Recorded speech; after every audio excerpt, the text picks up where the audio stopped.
Hello everyone, welcome to my March 2025 reading wrap-up, roundup, whatever you wish to call it. I'm very late with this. I had some horrible virus for the majority of April and it took me down to bare bones functionality. All the energy that I did have, I have been pouring into book club, of course, as always, and my how to read and analyse a novel course, which I've been doing on Substack and I have been loving. In March, we covered some of the basics, things like why it's good to learn to analyse a novel, practical tips on note-taking and where to look in a book for your kind of themes and your points and your ideas, aspects of a novel, kind of breaking down what goes into a good novel, what is a novel, and also the role of the author and how much we should consider the author when we look at a book. And then since then we have started reading some individual books together, which has been wonderful so far. If you'd like to join us, I'll leave all those links down below.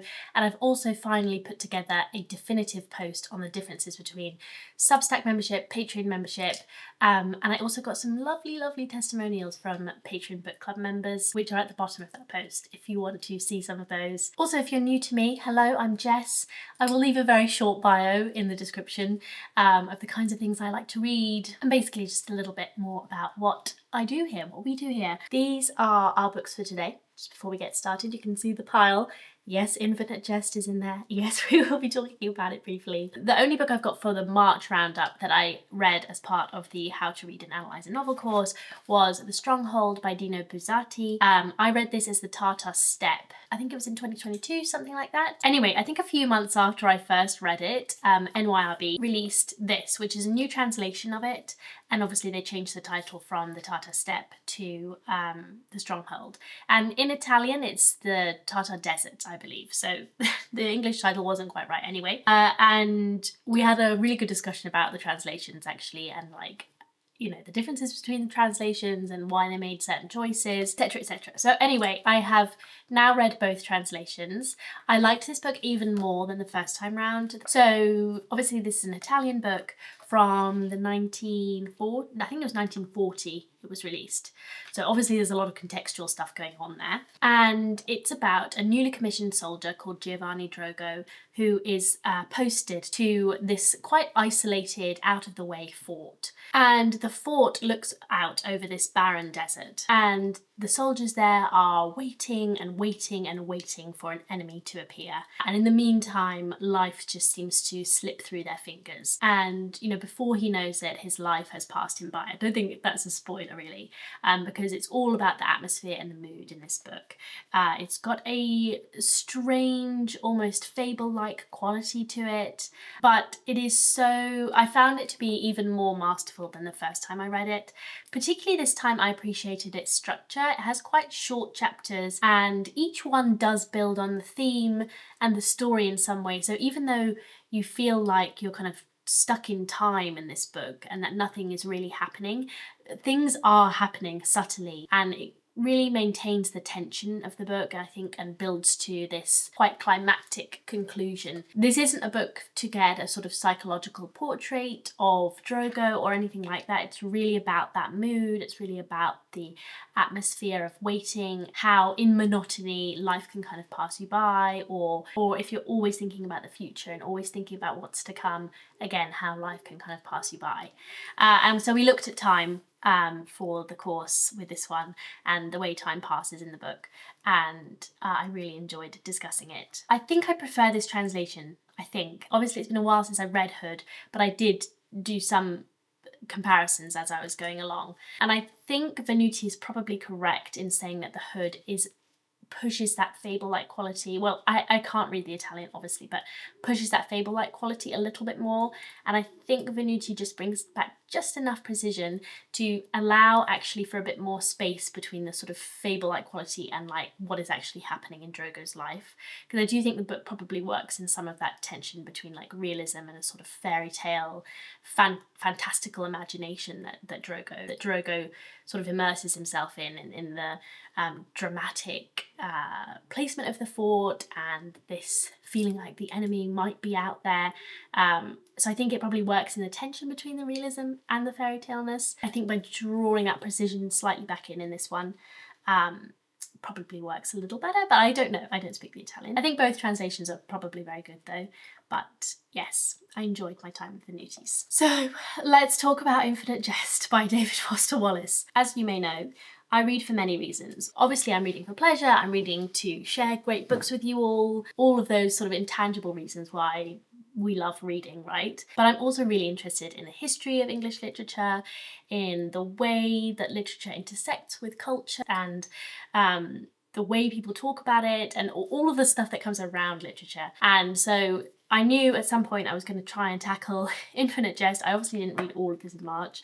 I've been reading it on and off since January. So yes, all of these kind of much lauded novels that, even if not many people actually finish them, might play a big role in how we think of literature or the art form of the novel or whatever. So that's the reason I wanted to read this one. I know it's a little bit of a red flag novel for multiple reasons. Tricky to sum up one's experience with Infinite Jest, of course. It kind of defies summarization, but let's give it a go. So it was published in 1996, and so it's set in a near future America from 1996, and more specifically in Boston. And it centers around two institutions, one of which is an elite tennis academy, which was founded by a man named James Incandenza.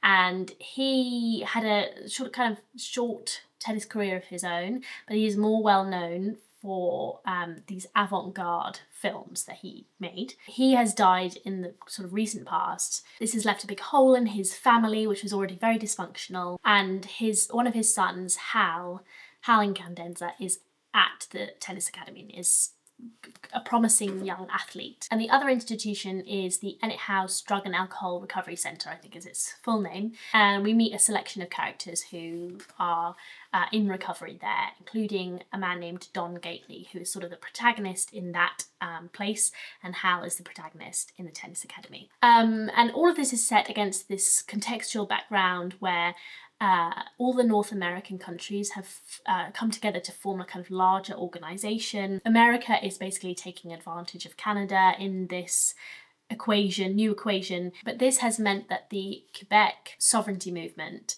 has stepped up its efforts to become independent from both Canada and this new larger organisation.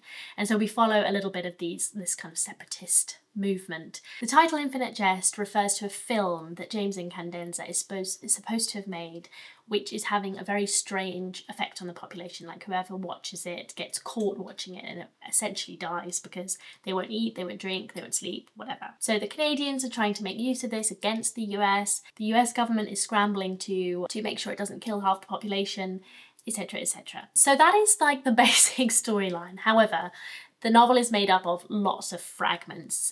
Essentially, we get all of these stories are like refracted into one another.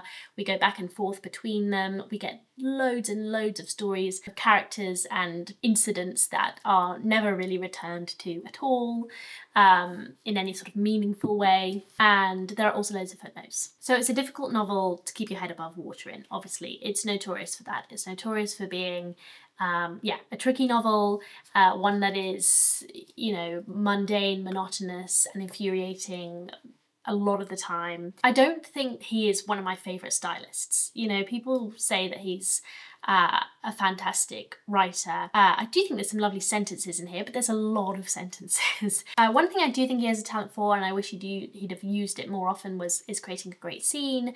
I think he does a good sequence now and then, which really builds and builds and builds and builds. I think those are the things he's actually really good at. I just wish that, he used it a bit more and a bit less of the monotony. Baked within this book, as with any postmodern book, and I consider this one like a postmodern book, I don't know about postmodern, it contains its own criticism, because it's so ironic, right? So some of the criticism of James Incandenza's avant-garde films could easily be levelled at this exact book. I quoted this in my written review, and I'll read it out.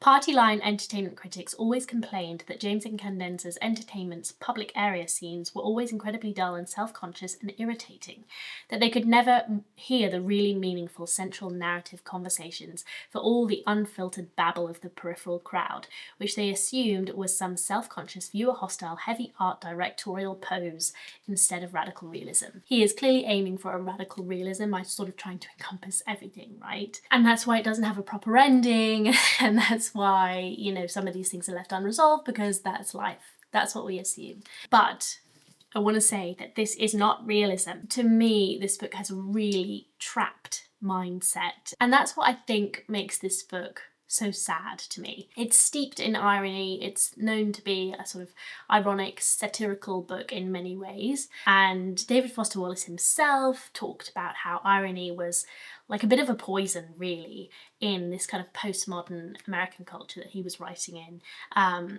because you can never really, you can kind of critique everything, but you're not really offering a positive worldview. And if something critiques itself, then it's much more tricky for you to critique it. So what I'm attempting to do is critique something that's already critiqued itself today, and hopefully it will work. But it's much more difficult to do because the novel already contains some of it, right? So someone might say, oh, but he knew that, or it was intentional. It was already in there. But we're going to try and critique it nonetheless for being, yes, for having this kind of trapped worldview. And I don't think I'm saying anything new here, but I haven't actually read a lot of criticism of this or reviews of this. I'm just speaking from the heart here. So I'm probably saying stuff that people have said countless times already. But yeah, using irony ironically doesn't make it less ironic. I think I can feel him really stretching for that sincerity in this book. So for sure, some of his depiction of depression and drug addiction or alcohol addiction is moving in the book. And I do think he's on the money when he kind of diagnoses that in the absence of faith, something meaningful in the modern world, you know, with the loss of religion or like the family unit or whatever it might be, people tend to replace it with things like addiction or entertainment, which I think is very prescient, feels very prescient to us now, right? When we are surrounded with this information overload all the time, whatever it might be, or TikTok, and these entertainments actually sort of, even though we feel like we're learning, we're not really, there's no like depth to it, if you know what I mean. I also think this is, if you want to read a good internet novel, I actually think this is probably a good internet novel. And one of the reasons that it's a good internet novel is that it's not been written today, that it was written in the 90s. I think he famously like predicts a few things in here, like streaming and the detrimental effects of streaming on the industry, on our minds and our brains and all sorts. Filters, I think he predicts at one point, like when you video call someone. So all of that's quite interesting. But the problem is with this book is that it can't conceive of real love or connection. And so for me, that means for me, it'll never be a favourite, because all my favourite books really have that sense of warmth, love and connection somewhere. This one just never quite gets there. So I think an example of this, for example, the people that attend AA in this book cannot stop talking about how like the cheesy one-liners and like a sense of community that AA gives you is like genuinely helpful. Like they're so shocked and surprised by this, all of them, that you can see just how far the sort of given knowledge of the book is from that idea. There's a big problem with like parental figures in this, particularly the mother. I don't know what was going on there in David Foster Wallace's brain, but Hal's mother is just like the root of all evil for being so loving. Like she's so loving, she's almost narcissistic, she's so overbearing, he literally can't bear it. And I'm not saying that that's not actually an accurate portrayal of a certain type of dynamic, but the problem lies in the fact that it's presented as almost like a universal thing, which if you read the book, you'd sort of understand what I mean there. But it also has like misogynistic undertones, this kind of hatred of the mother, and yes, it set alarm bells ringing. It's quite central to one of the central concepts of the book. Yeah, I think this for me is where the bigotry of this book comes in.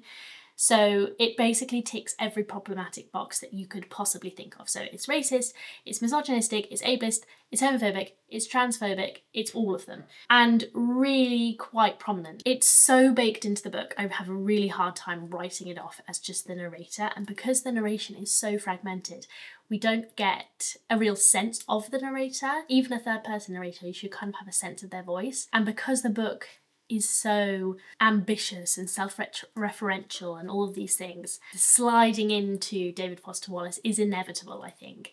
And I have a hard time writing it all off as satirical. I think it's too much. The 90s were 30 years ago, but they were not that long ago. And yeah, essentially that means that the novel cannot imagine anyone other than Hal Incandenza and Don Gately and maybe James Incandenza, if you're feeling really generous, are worthy of being depicted as fully human. You know, everybody else gets that two-dimensional treatment. And one begins to feel like some of the problems with the characters in the book and the worldview of the novel as a whole stem from that inability to see other people as fully human.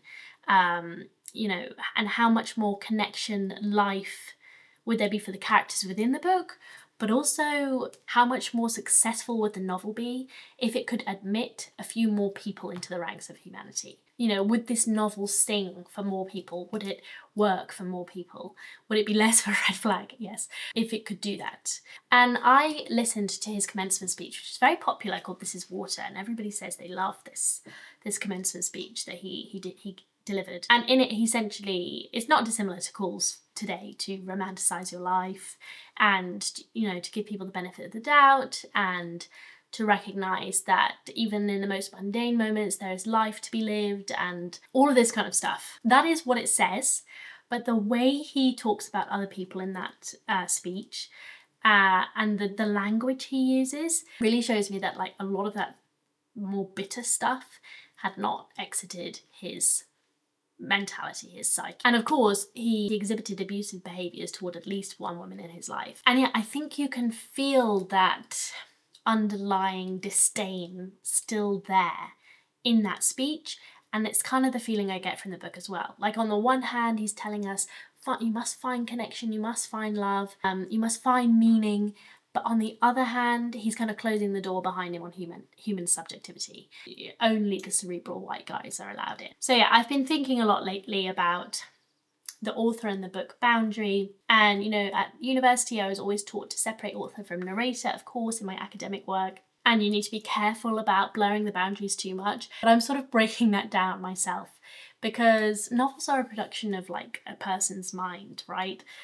In many ways, and so that mind will leave an imprint, and in some authors it's much more obvious than others, I think. And like with Rachel Cusk's outline, this book helped me sort of understand or accept a little bit more that there is a much more blurring, and allowed me to sort of exercise thinking that through in a sort of analytical way as well. Because yeah, I feel like I learnt something about David Foster Wallace's mind here, and yeah, unfortunately it feels limited in that capacity. It feels limited in that it's unable to truly see a perspective outside of its own. I read an article after I finished writing my review from someone, it was called like Outgrowing David Foster Wallace or something, and it was talking about how like young people often, particularly obviously men, particularly like his books because they're not really mature in any way, in that they're not dealing with the mature themes of life. You know, they are solipsistic and yeah, concerned with the self and concerned with the mother or whatever it might be, but not really concerned with more grown-up relations, if you know what I mean. Whether it might be like adult friendships or adult romantic relationships or you know, parent-child relationships from the parent perspective or whatever it might be. And I'll link that down below if you're interested. I did have to agree, there is something kind of adolescent about the mindset, and that's why I think it does appeal to young people. And it's interesting that it's considered so, you know, such a genius work of art. Anyway, let's wrap up on thinking about Jest because I've talked about it for far too long. Is it successful as a novel? I wouldn't say it was a particularly successful version of this art form, I have to say. And I know people say, but it's this, but it's that, but it's influential. And yeah, that's fine. But I think it's an interesting artwork, like in terms of, you know, he's obviously experimenting with the novel form. I don't think it totally works. I just don't. I wish his editor had been a bit more ballsy with him and really kind of taken him to task a little bit more. I don't think all the experimentation works.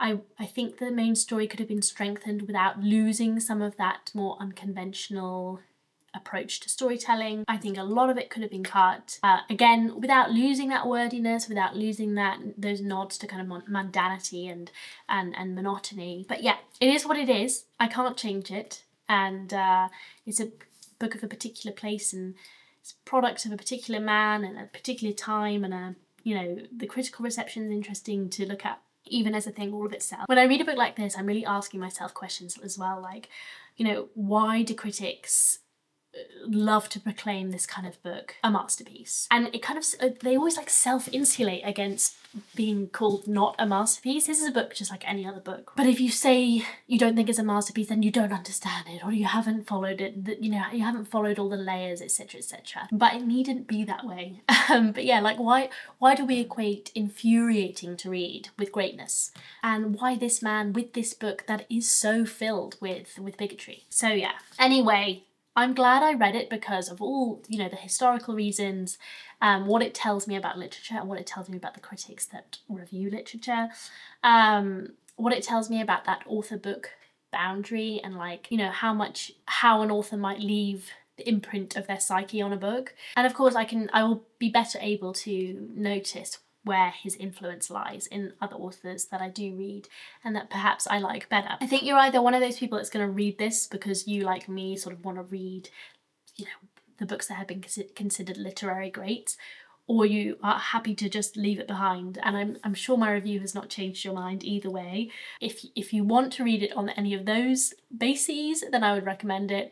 Otherwise, I just don't think its occasional brilliant passages are worth the slog. Let's move on to some books I did like now. So this is a kind of collection of 3 of Yuri Herrera's books. I read Signs Preceding the End of the World last year, and I have now finished the other 2 that are in here. So I read Kingdom Cons and The Transmigration of Bodies in March. All of them are translated by Lisa Dillman. I talk about it constantly, so I'll just briefly mention it, that I love her translations. I love reading her translator's notes almost as much as I love reading the books themselves. You can read a couple of them on LitHub, I think, but also this is an And Other Stories edition, does contain her translator's notes as well. The more I read from Herrera, the more I like his work, the more I can contextualise his work in general, and the more I appreciate him.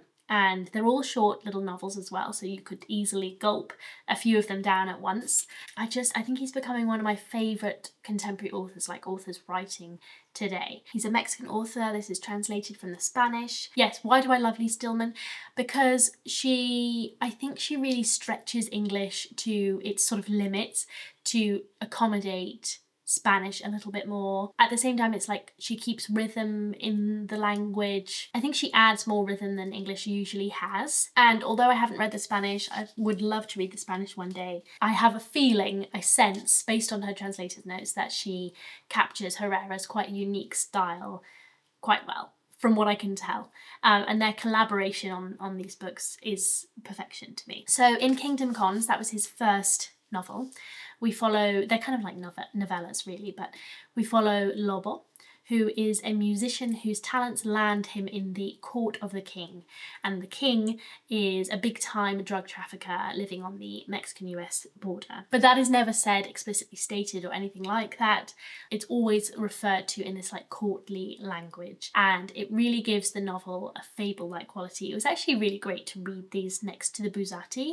I don't know if Herrera is familiar with Buzzati's work, or, the Stronghold particularly. I don't know. It was fruitful and good to read them back to back, actually. There's a real musicality to this particular novel because obviously Lobo is a musician. And so yes, he's composing lots of music for the king and sort of propagandizing for the king, basically. The text is so dense. So I read a lot of these slim, highly lauded, lyrical novels, right? Contemporary novels. And many of them are just like a flash in the pan. Like you barely remember them afterwards. They make no impact whatsoever. But Herrera's work is so dense and kind of heavy, at the same time as having that rhythm and that musicality. He has a real skill for still crafting a good story, and he clearly understands story and storytelling, whilst at the same time bringing some of those poetics, some of those elevated elements to his books. in ways that I think other authors really struggle to do. Like, he's the real deal with that kind of thing. So over the course of the book, Lovell sort of begins to wonder whether he should be using his talents on the king, and, you know, he falls in love, and, you know, will he escape, basically, and will he escape with his life is kind of where the book goes. So this was Herrera's debut.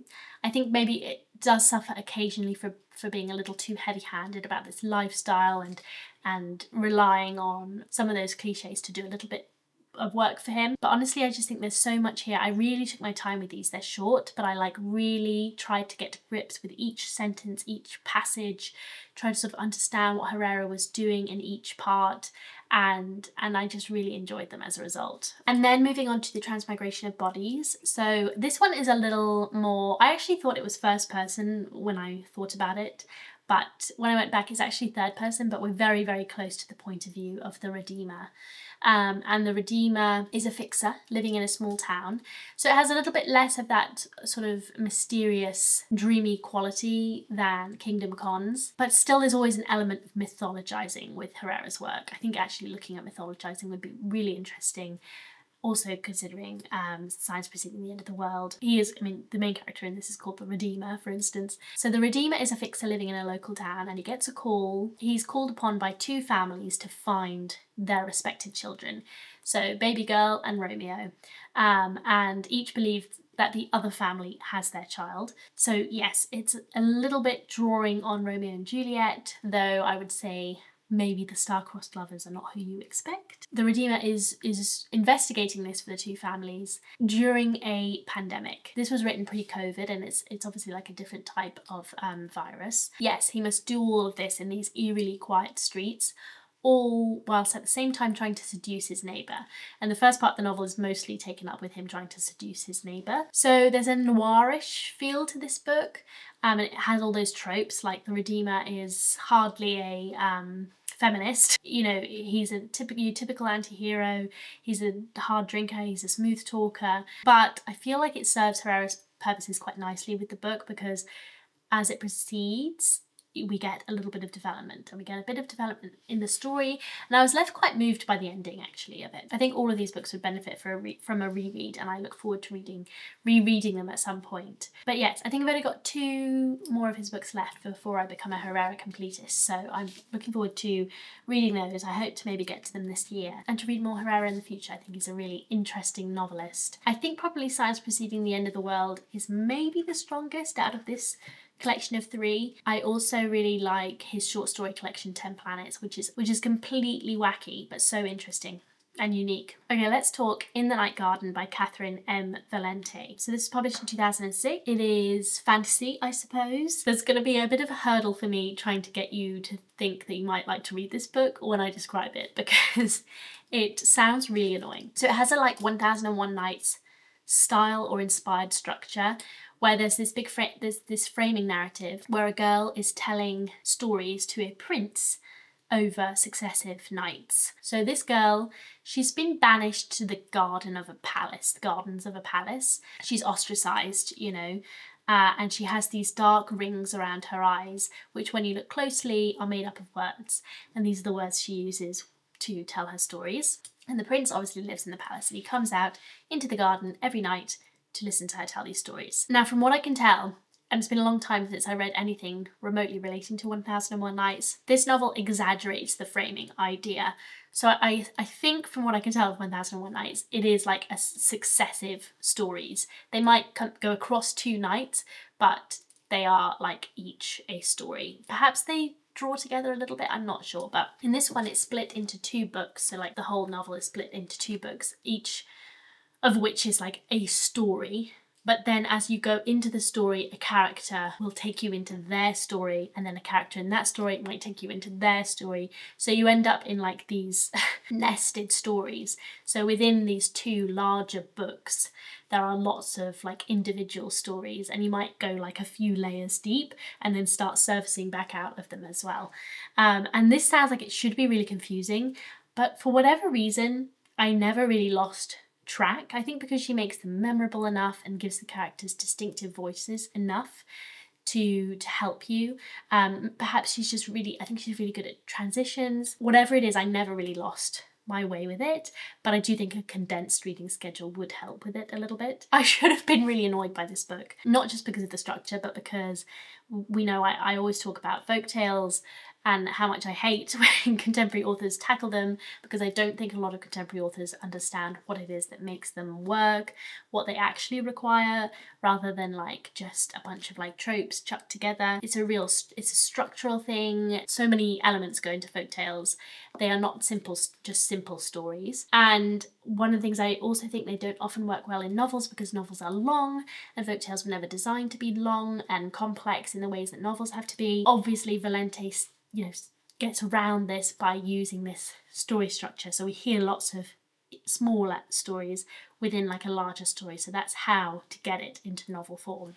Anyway, I think she's also really good at writing folktales. She understands the story structure. She understands the requirements. So these characters are not psychologically real, of course, but they need like distinctive magnetic voices. We need like strangeness and otherworldliness and great imagery and an evocative atmosphere, and she can do that really well. Sometimes I think possibly they go a little too far and get a little too high on their own supply, but in general I was very impressed. And of course some tales are more engaging than others, but again, overall I really liked them. In many ways they're like a feminist answer to the originals, or they really emphasise just how important the role of women is in many of these stories, even the original stories. And there's a lot of, she pokes a lot of fun at princes and their quests, and mostly women save women here. Having been written in 2006, they're free of the kind of girl bossery that you might see with more contemporary takes on, feminist fairy tales. And yeah, I really enjoyed them as part of my, expanding my knowledge about what is effective storytelling outside the realms of literary realism,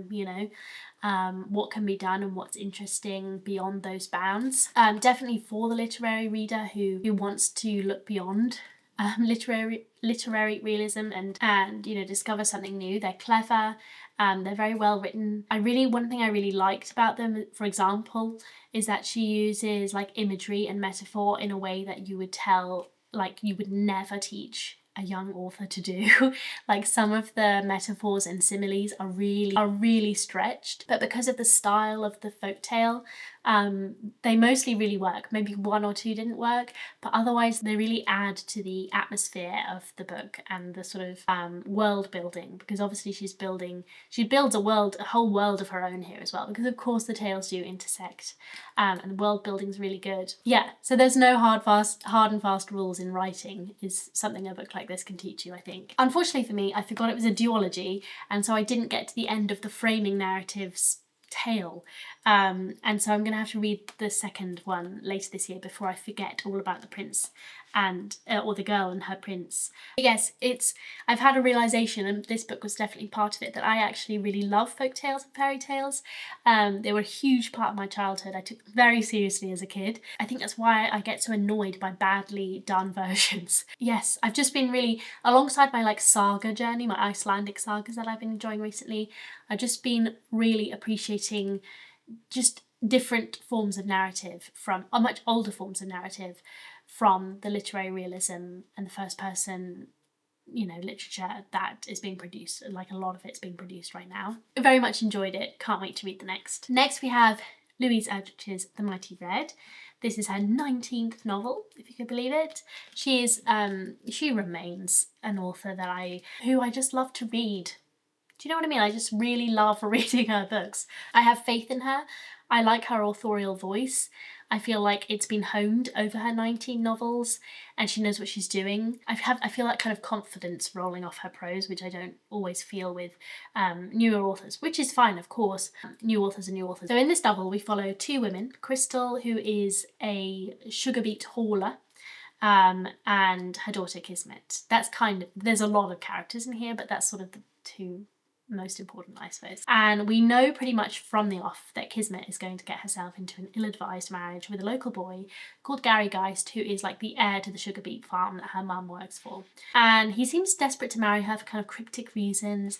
There was like a local accident about a year ago, and for whatever reason, Kismet proves to be like a balm for his soul. And Crystal, meanwhile, has her own issues with her husband.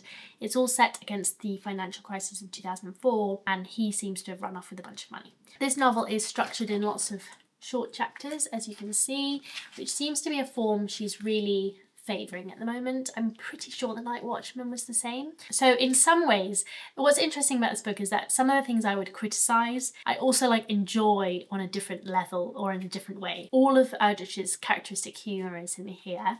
There's something like 19th century to it in the way she treats with her characters here. And I think that's partly because we don't get the sorts of interiority that we might expect from her or from, you know, any contemporary author, and also from the kind of writer that she was like in the 90s. Yeah, I think there's a slight remove from the characters, which gives it this like Austenite humour, which I really liked. It's subtle, but I think you would notice if you read it and you're kind of familiar with that kind of narrative voice. So yeah, as you'll see, that's something I would kind of critique it for, but I also like sort of enjoy. Same goes for the short chapters. Like, I think it really gives it a pacing. I think it gives it a little bit of experimentation, which I like. She kind of pushes some of the short chapters into interesting places.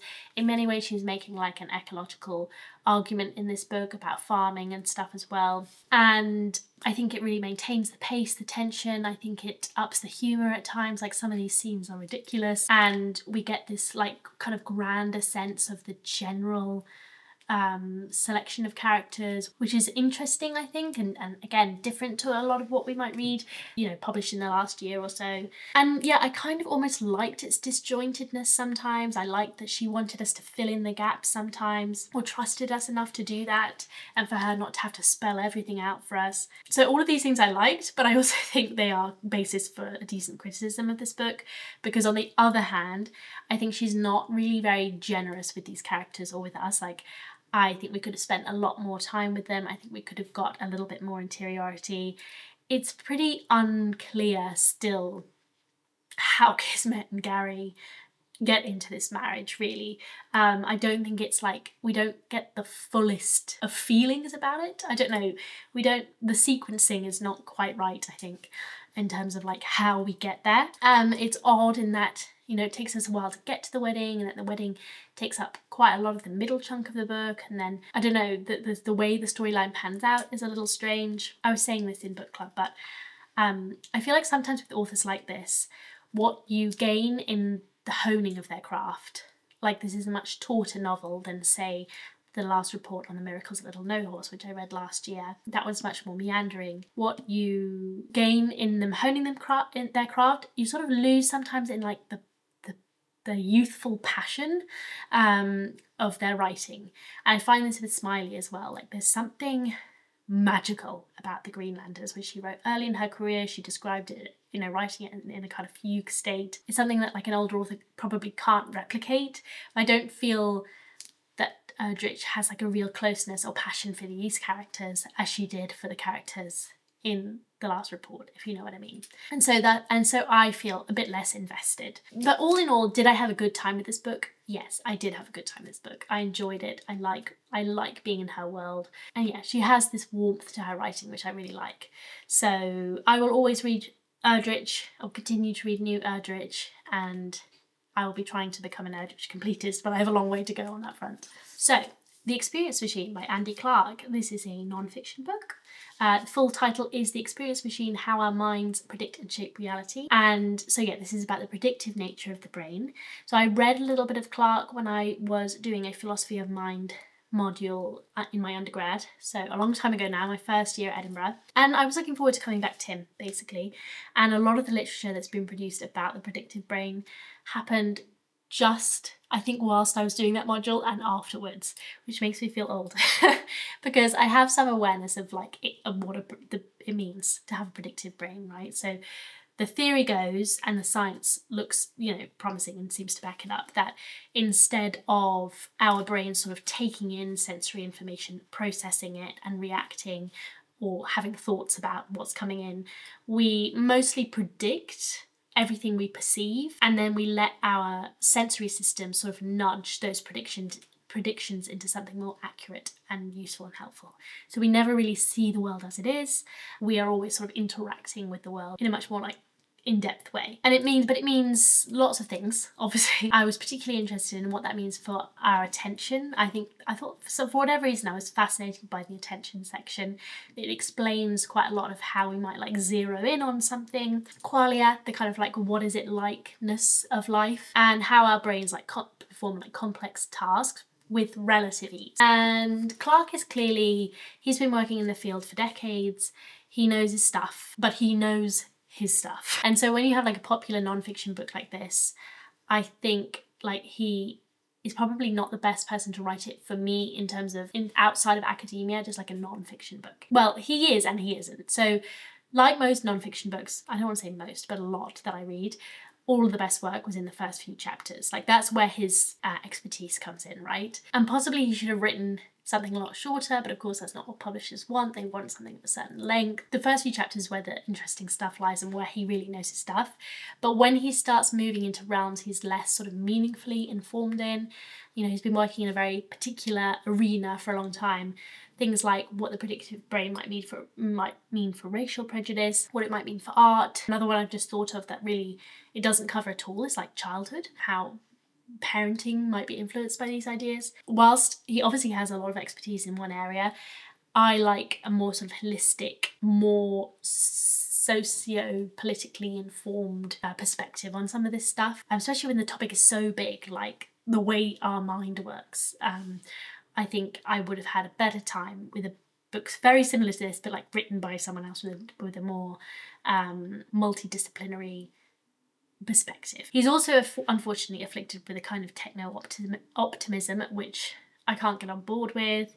He at one point imagines like, you know, children having their personal AIs, like growing up with their personal AIs. And I just like, at that moment, just mentally checked out basically because I can't, guys. He doesn't, it's not that he necessarily presents this as like definitely what he'd like to see in the world, but the implication is there.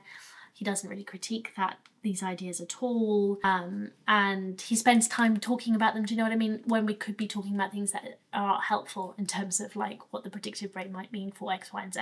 At that point, he and I diverged. Obviously that's a personal taste thing and people will enjoy the book on that basis, but it's not for me. So I learned some interesting things from the book and I recommend it like if you're new to the predictive brain and you know nothing about it. Like I think this will give you a nice introduction. I think I'm going to write a newsletter about literature and the predictive brain because I was so annoyed that he didn't go into it more. He like very briefly alludes to it. But I have more reading to do for that than I expected. I was going to get that out last week. And then I was like, oh no, I need to read a lot more. They'll be free for everyone. So if you're interested in that, make sure you subscribe to Substack. Finally, I did read Romeo and Juliet in March and really enjoyed it actually.